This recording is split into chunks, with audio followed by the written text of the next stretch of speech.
When Gotham Knights was announced a few months ago, I think one of the things that surprised fans the very most is the fact that this game does not take place in the Batman Arkham continuity. In other words, Gotham Knights is not a sequel to Rocksteady's Batman trilogy, nor is it canon to Batman Arkham Origins, which was WB Games Montreal's most recent standalone game that they developed. And I think that this is a bit surprising for a number of reasons, but most primarily, it's just a departure from what their most recent projects have been. Of course, as I mentioned, Batman Arkham Origins, and then also the Batgirl DLC that they developed for Arkham Knight.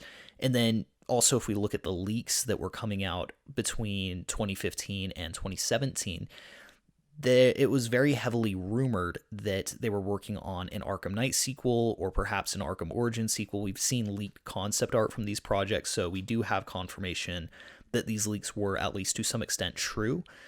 And so it seems like it was probably only a few years ago that they finally transitioned into making Gotham Knights, which they at that point would have recognized would not be a continuation of Arkham Knight or the Arkham universe really at all, and that it was going to be a completely fresh reboot. Now, this does not mean that the Arkham Games universe is dead, because Rocksteady Studios' next project, which is Suicide Squad Kill the Justice League, is actually a sequel to Batman Arkham Knight.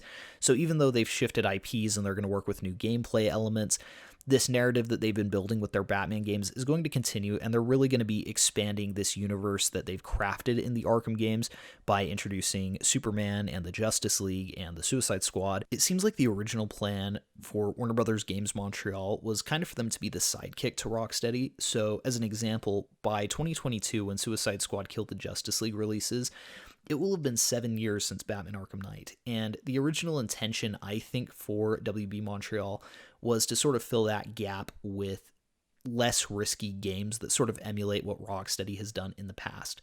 So this is something that they did between Arkham City and Arkham Knight.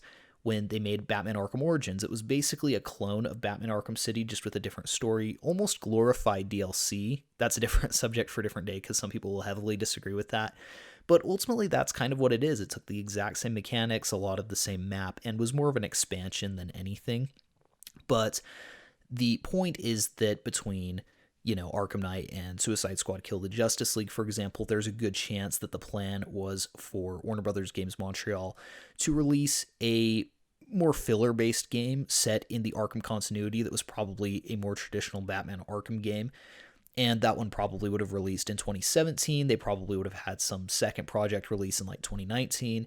And then Suicide Squad Kill the Justice League could have released in 2021 or 2022. So ultimately, we would have seen these two studios collaborating in the same universe. And I think that the problem with that is that every game development studio that I know of has very different visions of games that they want to make.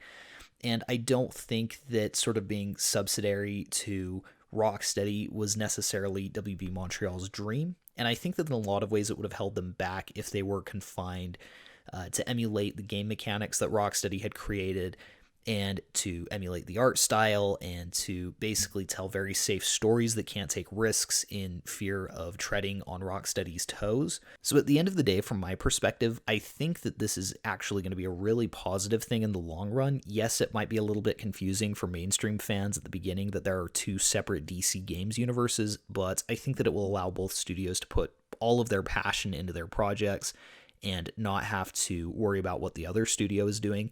But I think that this does put one game into an interesting position that I'd like to talk about in this video, and that is Batman Arkham Origins. Now, Rocksteady Studios has gone on record when Arkham Knight was releasing that they considered Arkham Origins canon, and if you'll remember, in Arkham Knight, they made pretty direct references to Arkham Origins. They had Firefly, and he referenced the bridge. They had Deathstroke, and he referenced their previous encounter. In the evidence locker, there were references to Anarchy and Black Mask and their involvement in Arkham Origins. But here's what we have to remember, is that back in 2015, 2014, 2013, when Arkham Knight is being developed, the plan for WB Games Montreal is for them to continue working in the Arkhamverse. The plan is for these two studios to work on this universe together. And so, of course, they're going to treat Arkham Origins as if it's canon. But the question is now, is Rocksteady going to care about Arkham Origins? Are they going to abide by it? Because it does not seem like we are going to be getting any kind of Arkham Origins sequel. And so Arkham Origins is kind of left as this awkward blip of the Arkham games, and I'm not saying it's not relevant. It has a really interesting story. It showcases Batman's first encounter with the Joker, and it showcases his first encounter with some of his other enemies. And I personally think it's a really solid Batman game. It's a really solid story, and I have absolutely no issue with it. I play it once a year around Christmas because I think it's a great Christmas game. And overall, I really like Arkham Origins, but that's not really the point. The point is that it is so far separated from the other Arkham games, between 5 and 7 years, depending on who you're talking to. And ultimately, Batman Arkham Origins is simply not very closely related to the other games in this universe.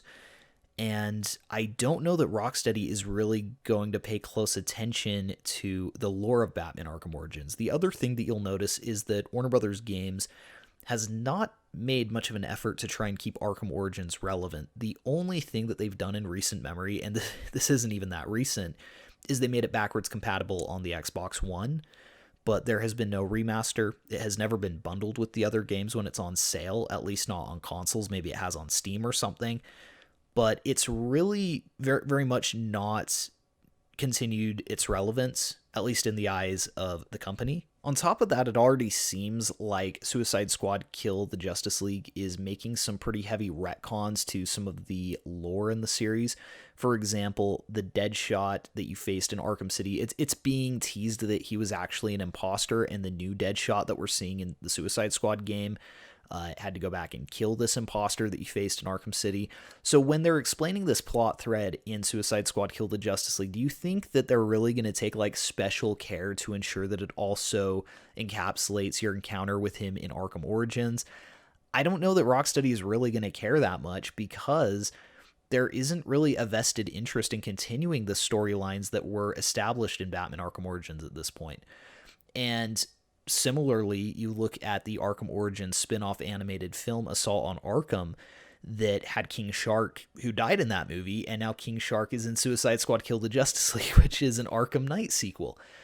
So I'm not saying this because I'm upset about these retcons or anything. I'm sort of just explaining that it seems like Rocksteady may not really adhere to what was done previously in the lore that they were not super involved in. And to be quite honest, if that's what ends up happening, if Rocksteady decides to move away from the lore that was established by Warner Brothers Games Montreal, I wouldn't really blame them, and I'd understand why they would do that. Think about it this way, and this would never happen. Chris Nolan is done with Batman movies. You know, I get it. I'm just using this as a purely anecdotal situational scenario. Imagine if some comics writer came in and said, I'm going to write a comic that takes place between Batman Begins and The Dark Knight.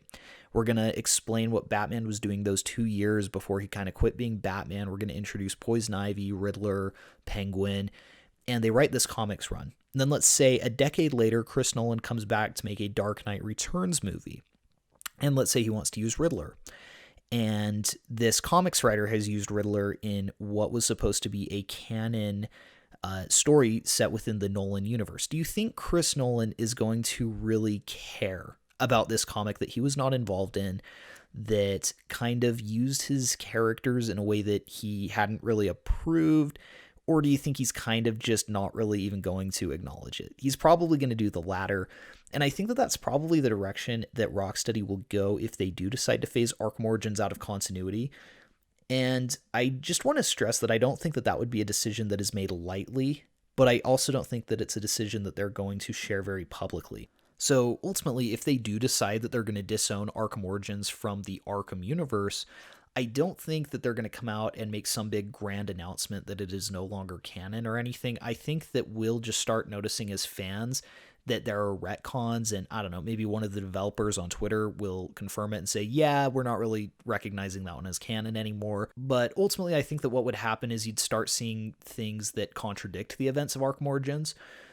Maybe as an example, we get a flashback from Harley Quinn in the Suicide Squad game that shows her first encounter with Joker, and it takes place in Arkham Asylum rather than Blackgate. Or alternatively, maybe Rocksteady wants to use Lady Shiva in a completely different context than Warner Brothers Games Montreal used her in Arkham Origins, and they'll reintroduce her with a completely different design, a completely different voice actress, and no relation to the version that appeared in Arkham Origins.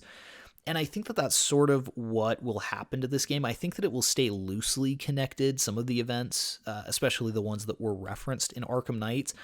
But I don't think that Rocksteady is going to pay super close attention to the canon that they weren't really involved with. And I think that we're going to start seeing some retcons, and I think that it will slowly start being phased out of the continuity of the Arkham games.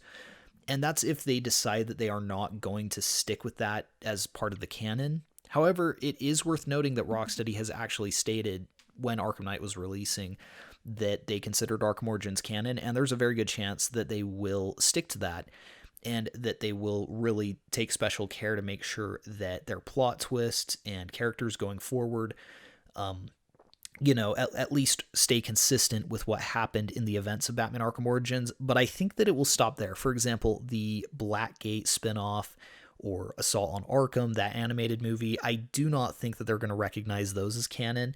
Same with a lot of the spin-off comics that we saw. I don't think that Rocksteady is going to try to incorporate everything into the canon. I think that the 4 base games as of right now are what we can consider the Batman Arkham continuity, and Arkham Origins itself, I think we could start seeing get phased out. But anyways, thanks you guys so much for watching. Please be sure to like and subscribe if you enjoyed the video, and let me know in the comments what you guys think and how you would feel if Rocksteady did decide to start phasing out Arkham Origins. Anyways, thanks again for watching. We'll see you guys in the next one.